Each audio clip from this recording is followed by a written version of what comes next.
Have you ever wondered if the destruction of a city is truly just the result of moral decay? Or is there also an extreme imagination of purity and depravity hidden within this disaster? Ancient Israelites recorded that during the time of Abraham, Sodom was a land of prosperity. It was vast and densely populated with abundant crops, and people's lives were wealthy and luxurious. But it was precisely because of this that they began to be proud, selfish, refusing to help strangers, and not treating others with justice. They even used sex and violence to shame outsiders. They forgot that everything is a gift from the Creator. They even began to hate the Creator who bestowed grace upon them. Then a heavenly fire brewed in the sky. At this moment, Abraham sat beside the oak tree of Mamre and welcomed 3 uninvited guests. He did not realize they were angels, only thinking they were passing travelers. So he warmly received them, slaughtered a calf, baked bread, and personally served them. This scene became the biblical prototype of the virtue of hospitality.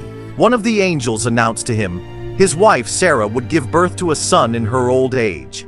Sarah heard this and laughed out loud. She was 90 years old. How could she still bear children? But the angel said, "Is anything too hard for the Lord?" Soon after, the other 2 angels left to go to Sodom. However, Abraham realized that this was not just a visit. It was the Lord's judgment about to come upon Sodom. So he engaged in a bargaining dialogue with the Lord. He began to plead, "If there are 50 righteous people in the city, will you still destroy it? 40, 30? Until he asked if there were only 10 righteous people, until the Creator said that if there were 10 righteous people, he would not destroy it. But unfortunately, Sodom could not find even 10 righteous people.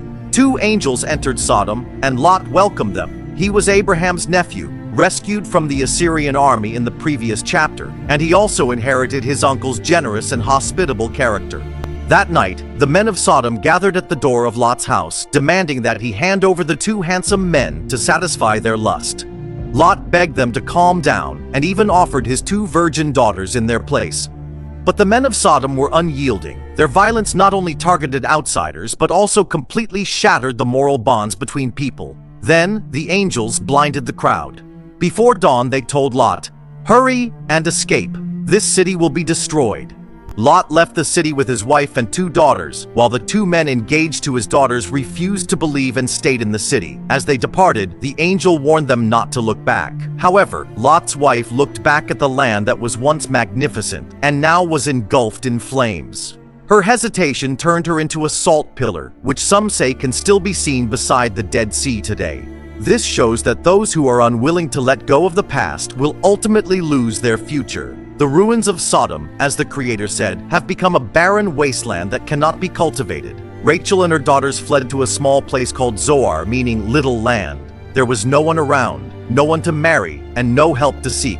In that panic, the 2 daughters believed only their family remained in the world. So they got their father drunk, lay with him, and sought to preserve the seed of humanity. Their sons, one called Moab and the other Ammon, became the ancestors of the Moabites and Ammonites. The sins of a city turned into the origins of 2 nations. Among today's Jordanians, there may still be some bloodlines from the Moabites and Ammonites, especially in the central region and around Amman. The story of Sodom's destruction is not only about the Creator's anger, it also deeply questions how a society can slide into destruction through pride and depravity. How does human nature seek continuation in extreme loneliness? This warfire destroys not only buildings but also moral boundaries and the limits of the future. It also raises a bigger question: what kind of person is worthy of carrying on the flame of civilization? In the next episode, we will discuss the friction between Abraham and the Philistine leaders of Canaan, as well as his son Ishmael's departure, the child who was cast out of his family, who became the ancestor of the Arabs.